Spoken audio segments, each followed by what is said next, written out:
Welcome back from Easter break.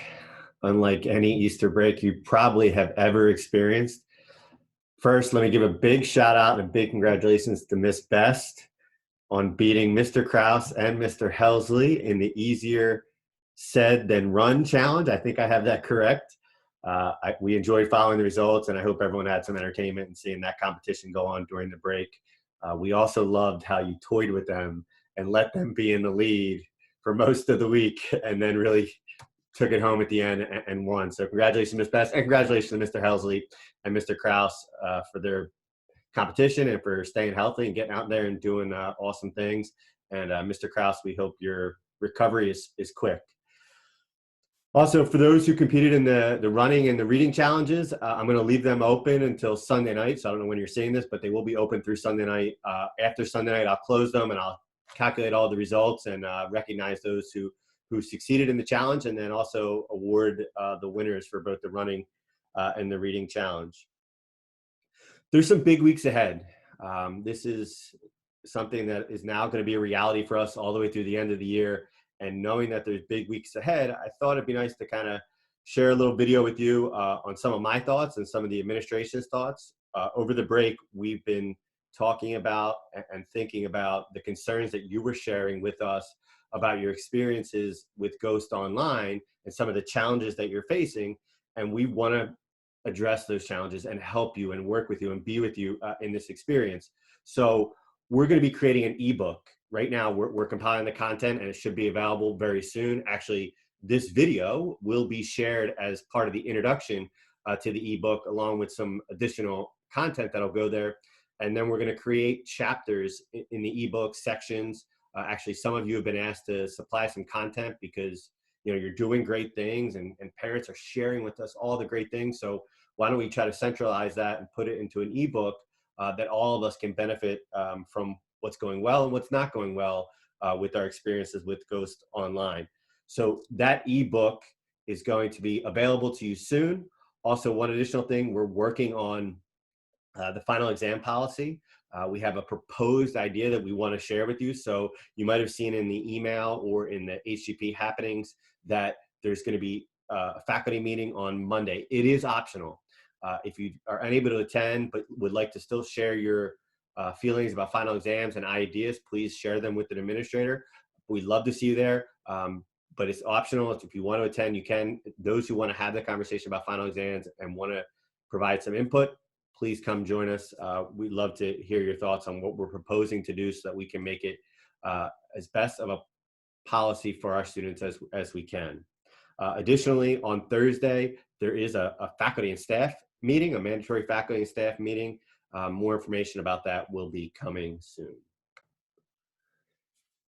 So now we're about to enter our fourth week, 3.5 if you consider last week a half week, this will be the fourth week of Ghost Online. And we've had a lot of conversations about this new setting and this new challenge that we're facing, which is also an opportunity. And I think if we look at it as an opportunity, we can learn significant things that can help us as teachers.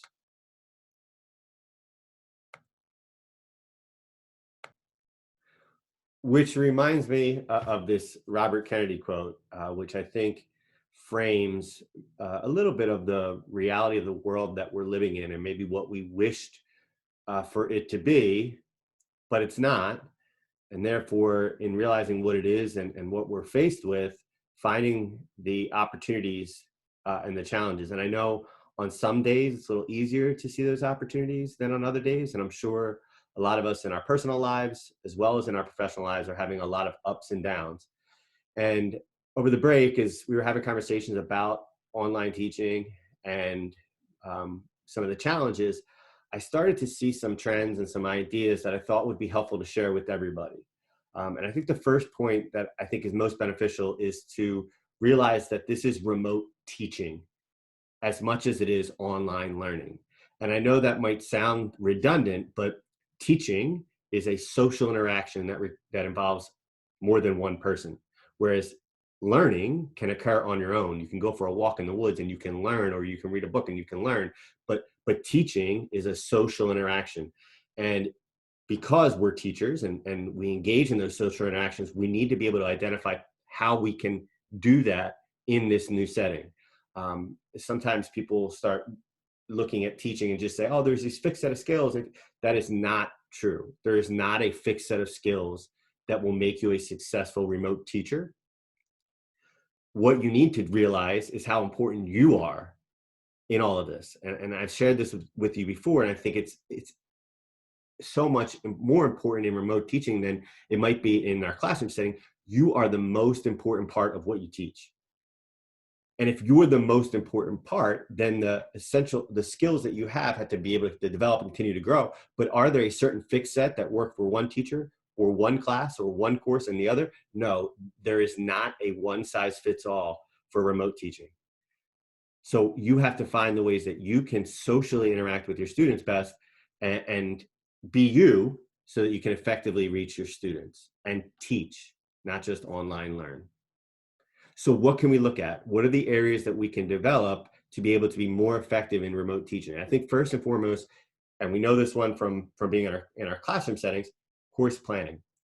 Teachers need to plan. And what you're going to find, because we're in a new setting, is that your effectiveness in planning is not the same. Your time horizon and how long you can plan in remote teaching versus in the classroom teaching is very different. You've probably had a setback significantly. So for now, focus on a week. 1 week should be your goal. Let me plan 1 week into advance. And over time, as things move on and progress, you'll be able to expand that to longer and longer amounts of time, hopefully reaching how well you can probably do it in a classroom setting. And for some of you, you're at year to 2 to 3 years abilities to be able to plan into the future, but don't put that pressure on you in remote teaching. Plan for 1 week. And also forgive yourself when that plan doesn't come to fruition. You know, just as this is a safe to fail environment for students, it's also a safe to fail environment for teachers. We're not going to always hit the mark like we might in the classroom because this is a different setting. Also, decision making. We probably had certain habits, patterns, trends that we can recognize in classroom, especially with classroom management, that allowed us to make decisions in the moment. In these new settings, when we're video conference managing or evaluating students or responding to disciplinary issues, our decision making is going to be a little bit different because things have shifted. We have different teaching practices now than we did in our classroom setting. We have a different context that's occurring in the social interactions between us and students, and there's different interactions because of the technology and the locations.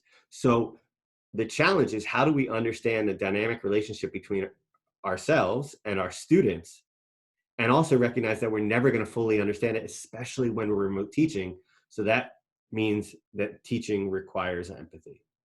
And lastly, I think communication.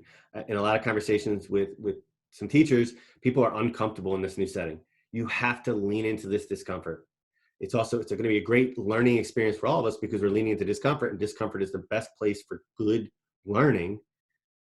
And if you are the most important part of what you teach, if you remove yourself, then you're missing everything that's needed for you to be a teacher. So lean into it, find more and more comfort as time passes. And also, as we're doing this with communication, also look for the feedback loops. Where am I able to figure out what I'm doing well and what's working well, and be willing to ask for feedback, and at the same time, be humble enough to accept that feedback. I think those 3 areas of focus are really, really important.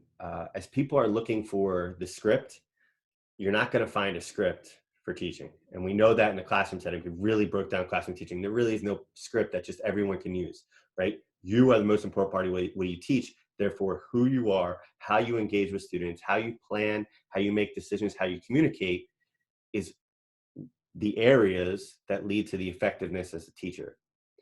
If you're doing what you've done in the past, then you haven't recognized the new setting that we're in. And from my conversations with all of us, most of us, is that we are changing, we are different. We all seem to recognize that that this requires something different than us. And I will say that I am blown away by how well we've done that in this short period of time.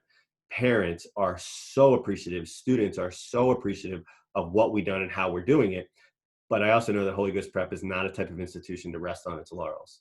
That because we've made it this far and we're doing it this well, that we just stop. We're going to keep growing. We're going to keep developing. We're going to keep being better teachers. like we normally do in the classroom in this remote teaching environment. And the great teachers, what do? They're interested in the world and in the minds of their students, and they find these amazing ways to connect the two. And I think that still needs to apply even more so in remote teaching, where intrinsic motivation is more important in remote teaching than it is in classroom teaching. It's more important, the intrinsic motivation of the students and of the teachers. And I know that our teachers have it, and we need to keep finding that in our students. And I think the more we can connect the world with their minds, the easier it is for us to find that intrinsic motivation in them. I know assessments is a big topic, and we have a whole section planned in the ebook about assessments, but I wanted to hit it real quickly here in this sort of introduction because I think it's the biggest area of concern that teachers share. And I'm stealing a phrase from Dr. Scanlon. I think he must have said this, someone shared 3 or 4 years ago. And it's a phrase that I just thought was so spot on, that I think if we think about original thought assessments, we can address a lot of the issues that we're facing with assessments. So how do we create these effective assessments? I think we need to focus on the top of the Bloom's taxonomy pyramid. And I think if we look at this as a guide, a lot of the assessments that seem to be ineffective as I'm having conversations are focusing on factual knowledge and conceptual knowledge. And if we're able to get to the top of the pyramid, then our assessments will probably be more effective. And I want to just hit that as a focal point because that's in the ebook. And I think it's an area that we need to talk about and rely on each other and share with each other how we can find these effective assessments in remote teaching. So a few last things.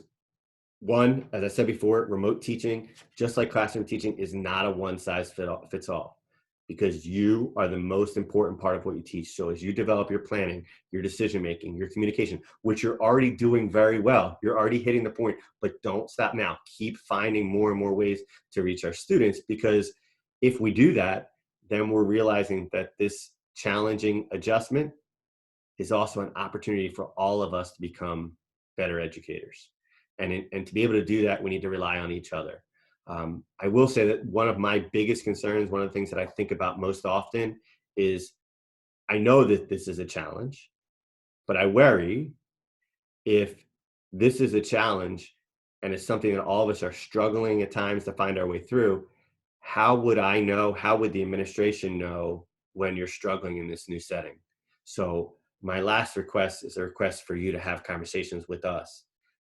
Reach out, let us know, share with us if you're having struggles, because that's how we can connect and help you. Because I know one of the biggest challenges that we face as teachers is we're not with our students. We want to be that for you. We want to be here for you. We are here for you. So if you are struggling, let us know. I hope everybody had a great Easter break. I hope some of these ideas help you think more about remote teaching and how we've been doing things that work, and we need to keep doing those things, and we need to keep pushing ourselves and embracing those challenges to find opportunities for us to be better educators for our young men at Holy Ghost Prep. So I hope that was helpful, and we got a big week ahead and a big weeks ahead as we plan for the end of the school year and the celebration of the class of 2020, in whatever way that will be. As Mr. Garrison keeps saying, we will find a way. We're just not sure what that way will be. And thank you for all you're doing. And I know that the one thing that is shining through the most in what we're doing here is how much you love your students. Parents see it, we see it. Keep being what they need, because the most important thing that we can be for them right now is present with them. So get in those Zoom sessions, get in those Google Meets, whatever you're doing to get in front of your students and be there for them. They really need you. Happy Easter.